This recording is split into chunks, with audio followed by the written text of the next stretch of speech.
Hello friends, welcome to unique flowers with Viji.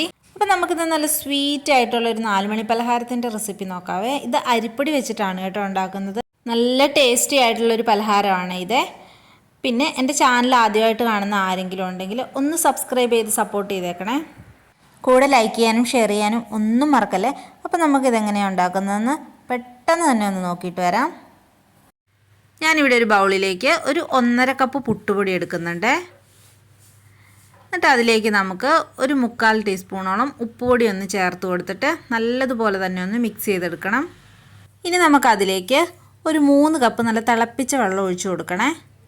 എത്രയാണോ മാവ് എടുക്കുന്നത് അതിൻ്റെ ഇരട്ടി വെള്ളമാണ് നമ്മൾ ചേർക്കേണ്ടത്. എന്നിട്ട് ആ വെള്ളവും മാവും കൂടി ഒന്ന് മിക്സ് ചെയ്ത് വയ്ക്കാം.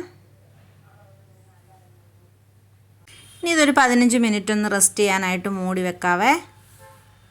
അപ്പോൾ ആ മാവൊക്കെ ഒന്ന് റെസ്റ്റ് ചെയ്യുന്ന സമയം കൊണ്ട് നമുക്കൊരു ശർക്കരപ്പാനി തയ്യാറാക്കിയെടുക്കാം. അതിനായിട്ട് ഞാനൊരു 150 ഗ്രാം ശർക്കരയിലേക്ക് 1 കപ്പ് വെള്ളം ഒഴിച്ച് ഒന്ന് മെൽറ്റ് ചെയ്തെടുക്കുന്നുണ്ട്. എന്നിട്ട് നമുക്ക് ഈ പാനി ഒന്ന് അരിച്ചെടുക്കണം. അപ്പം നമ്മുടെ ഈ മാവ് റെസ്റ്റ് ചെയ്യാൻ വെച്ചിട്ട് ഒരു 15 മിനിറ്റ് കഴിഞ്ഞിട്ടുണ്ട്. അപ്പോൾ ആ വെള്ളമൊക്കെ നല്ലതുപോലെ അതിൽ അബ്സോർബ് ആയിട്ടുണ്ട്.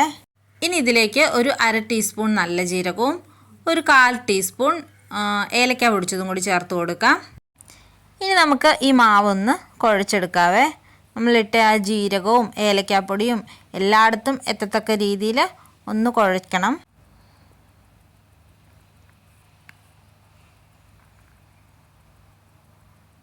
ഇനി നമുക്കതിലേക്ക് ഒരു 3/4 കപ്പ് തേങ്ങ ചിരകിയതും കൂടി ചേർത്ത് കൊടുക്കാം. ഇനി ഇതെല്ലാം കൂടി വീണ്ടും ഒരു 2-3 മിനിറ്റ് ഒന്ന് കുഴച്ചെടുക്കണം. ഒരു ഇടിയപ്പത്തിൻ്റെയൊക്കെ മാവിൻ്റെ ആ ഒരു സോഫ്റ്റ്നെസ് വേണം നമുക്ക്.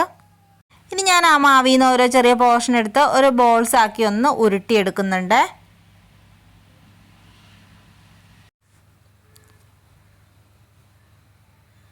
അങ്ങനെ ഞാൻ ബോൾസ് എല്ലാം ഉരുട്ടിയെടുത്ത് ഒരു പാത്രത്തിൽ വെച്ചിട്ടുണ്ട്. ഇനി ഇതൊന്ന് നമുക്ക് സ്റ്റീം ചെയ്തെടുക്കണം. അതിനായിട്ട് അടുപ്പത്തേക്ക് നമുക്കൊരു ഇഡ്ഡലി പാത്രം വെച്ച് അതിൻ്റെ ആ തട്ടിലേക്ക് ഒരു ശകലം എണ്ണ ആദ്യം ഒന്ന് സ്പ്രെഡ് ചെയ്ത് കൊടുക്കാം. എന്നിട്ട് അതിലേക്ക് ഉണ്ടാക്കി വെച്ചിരിക്കുന്ന ബോൾസ് എല്ലാം ഞാൻ പെറുക്കി വെച്ചിട്ടുണ്ട്. ഇനി ഇതൊരു 15 മിനിറ്റ് ഒന്ന് അടച്ചു വെച്ച് സ്റ്റീം ചെയ്തെടുക്കണം. ഇപ്പം നമ്മളിത് അടുപ്പത്ത് വേവിക്കാൻ വെച്ചിട്ട് ഒരു 15 മിനിറ്റോളം ആയിട്ടുണ്ട്. അപ്പോൾ അത് തുറന്ന് നോക്കുന്ന സമയത്ത് എല്ലാം നല്ല പെർഫെക്റ്റായിട്ട് വെന്തിട്ടുണ്ട്. ഇനി ഇതൊന്ന് ചൂടാറാനായിട്ട് വെക്കാവേ. അപ്പോൾ ചൂടൊക്കെ ഒന്ന് ആറിക്കഴിഞ്ഞ സമയത്ത് ഞാൻ ആ ബൗൾസ് എല്ലാം ഒരു പാത്രത്തിലേക്ക് മാറ്റിയിട്ടുണ്ട്. ഇനി നമുക്കിതൊന്ന് കട്ട് ചെയ്തെടുക്കണം. നമുക്ക് ഏത് രീതിക്ക് വേണമെങ്കിലും കട്ട് ചെയ്തെടുക്കാം.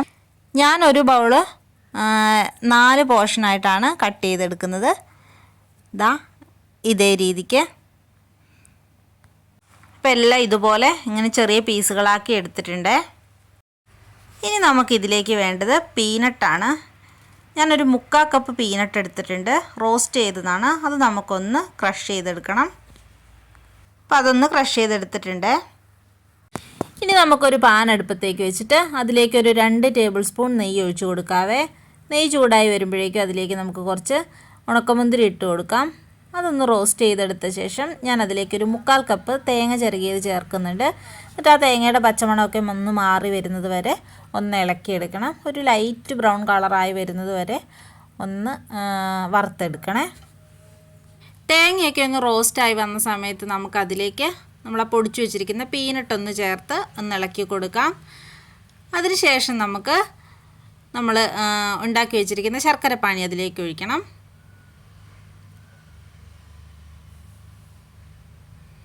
എന്നിട്ട് ഒന്ന് തിളച്ച് വരണേ. എന്നിട്ട് ഇതിലേക്ക് നമ്മൾ ആ ബൗൾസ് കട്ട് ചെയ്ത് വെച്ചിരിക്കുന്നതും കൂടി ഒന്ന് ചേർത്ത് കൊടുത്ത് ഇളക്കിയെടുക്കണം.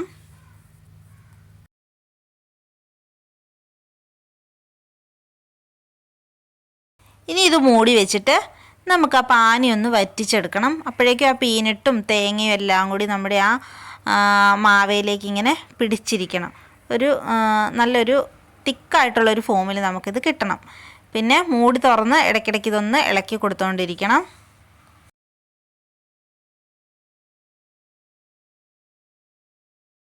അപ്പോൾ നമ്മുടെ ശർക്കരപ്പാനിയൊക്കെ നല്ലതുപോലെ തന്നെ വറ്റി നമ്മുടെ പലഹാരം ഇവിടെ റെഡി ആയിട്ടുണ്ട്. നല്ല ടേസ്റ്റാണ് ഇതിന്. അപ്പം എല്ലാവരും ഇതൊന്ന് ട്രൈ ചെയ്ത് നോക്കിയിട്ട് അഭിപ്രായം പറയണേ. നിങ്ങളുടെ ഫ്രണ്ട്സിനും ഫാമിലിക്കും ഒക്കെ ഇത് ഷെയർ ചെയ്ത് കൊടുക്കുകയും വേണം. വീണ്ടും നല്ലൊരു റെസിപ്പി ആയിട്ട് കാണാം. താങ്ക്